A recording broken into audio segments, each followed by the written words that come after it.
Assalamualaikum warahmatullahi wabarakatuh. Yang saya hormati para pejabat pemerintah yang telah hadir pada kesempatan kali ini.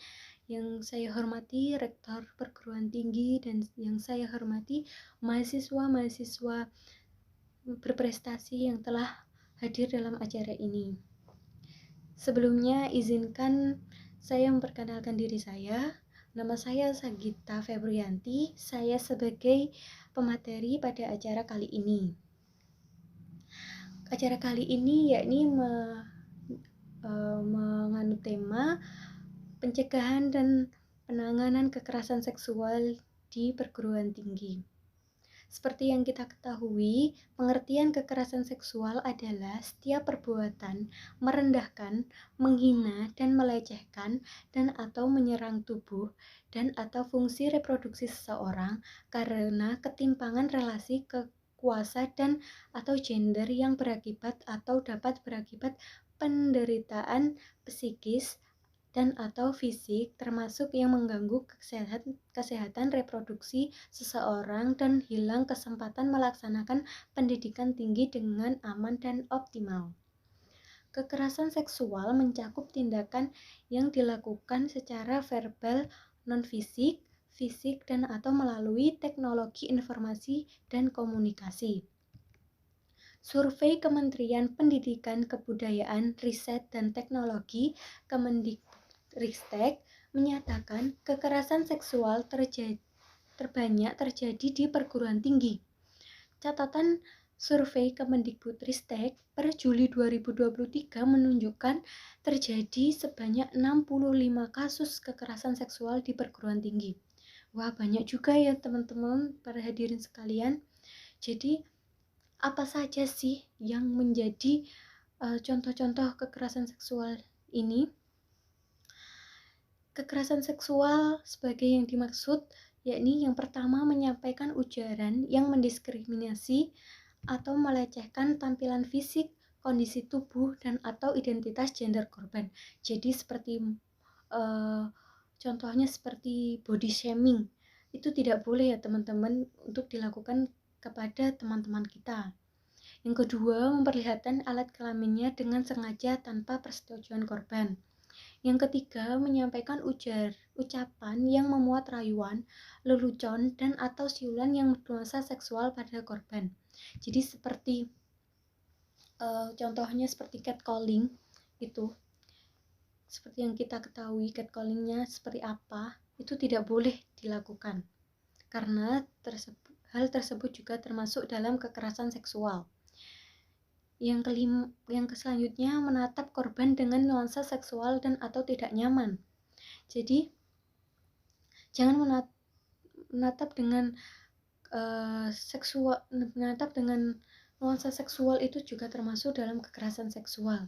Yang selanjutnya mengirim pesan, lelucon, gambar, foto, video, dan atau video bernuansa seksual dengan korban meskipun sudah dilarang korban.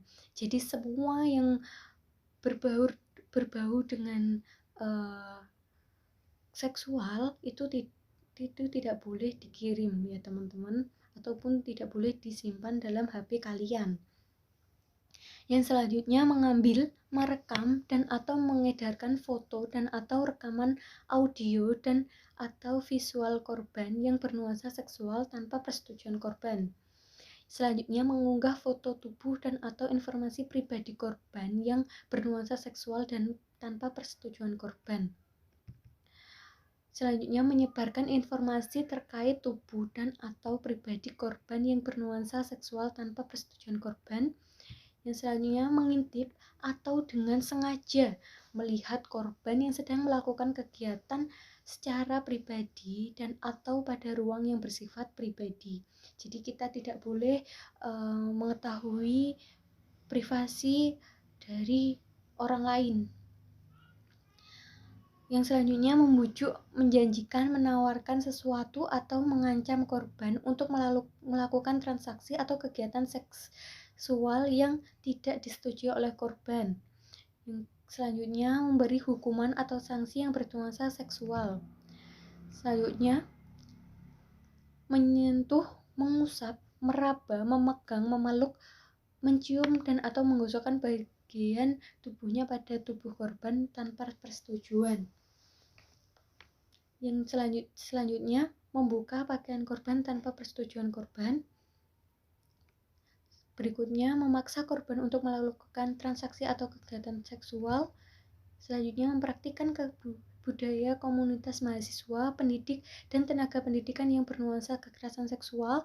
Yang selanjutnya, melakukan percobaan pemerkosaan, namun penetrasi tidak terjadi.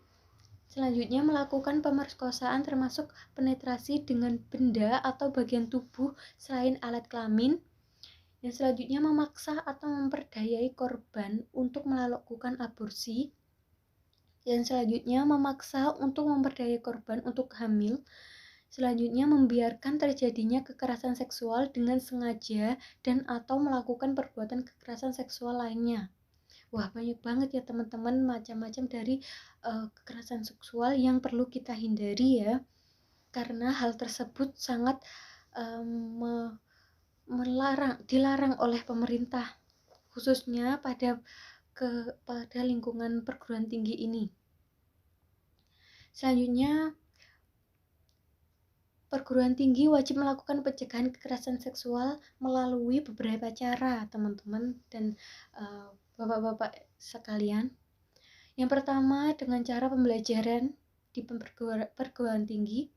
Yang kedua, penguatan tata kelola.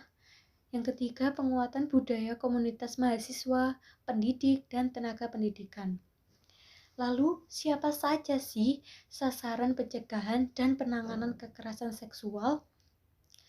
Yang pertama adalah mahasiswa, yang kedua adalah pendidik, yang ketiga tenaga pendidikan, yang keempat warga kampus, dan yang kelima masyarakat umum yang berinteraksi dengan mahasiswa, pendidik, dan tenaga pendidikan dalam pelaksanaan Tridharma.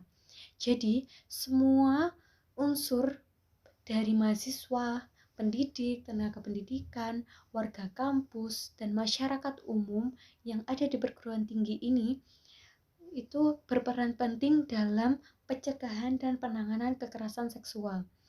Hal ini dilakukan agar meminimalisir atau mencegah adanya kekerasan seksual yang ada di lingkungan perguruan tinggi. Mungkin sekian materi yang bisa saya sampaikan. Semoga bermanfaat bagi kita semua. Saya akhiri. Wassalamualaikum warahmatullahi wabarakatuh.